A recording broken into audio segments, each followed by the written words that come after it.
ताई हे बघ, मुळात ना मी हे पैसे तुझ्या संसारासाठी ठेवले होते, माझ्या नाही. आणि तुला माहितीये ना, तसंही ते समर सर ऐकणार नाहीये.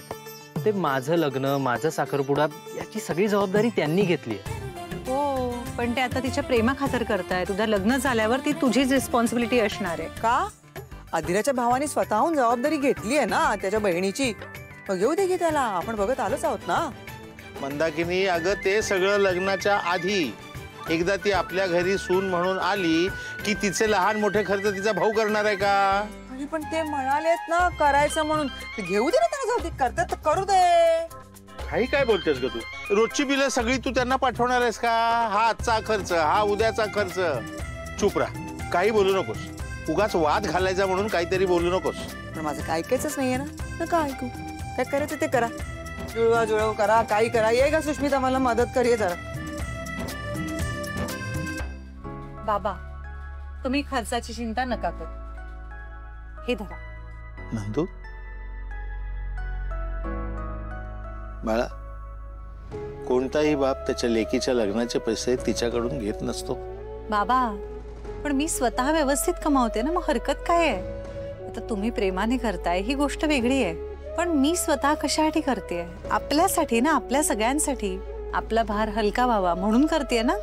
मग मला करू द्या की कॉन्ट्रीब्यूट. खरं तर मला ना ते माझ्या साखरपुड्याची जबाबदारी अधिराचे भाऊ घेतात, हेही अजिबात मान्य नाहीये. पण मग निदान आता बाकी खर्च तरी मला करू द्या. अगं, आजपर्यंत तू या घराचा सगळा खर्च करत आलीस, आता आम्हाला तुझ्यासाठी काहीतरी करू दे. बरोबर आहे बाबा तुमचं. आणि ताई, जसं तू मला सांगतेस ना की हे पैसे मी माझ्या संसारासाठी ठेवू, तसंच आम्हाला वाटतं की तू तुझे पैसे तुझ्या संसारासाठी ठेव. ताई हे बघ, तू प्लीज गैरसमज करून घेऊ नकोस. आता तू एका अनोळखी घरात जाणार आहेस. आम्ही काळजीपोटी बोलतोय तुला हे सगळं. ओके, वेट ना. Now let me be the squirrel. म्हणजे हा माझा स्क्विरलचा वाटा. म्हणजे हे माझं कॉन्ट्रीब्युशन आहे नंदुताईच्या लग्नासाठी.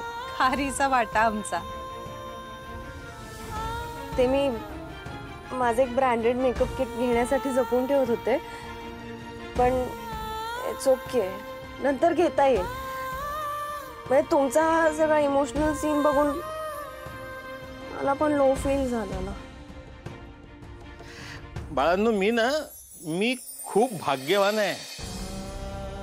मला तुमच्यासारखी गुणी मुलं मिळाली. नंदू,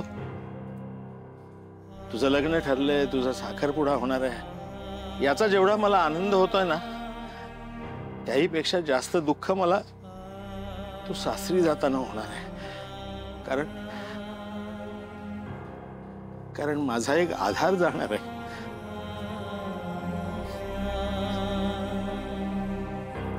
नको ना रडू यार. No more crying dada, please. Okay, हो बाबा. आमच्या सुशचा मेकअप खराब होईल ना.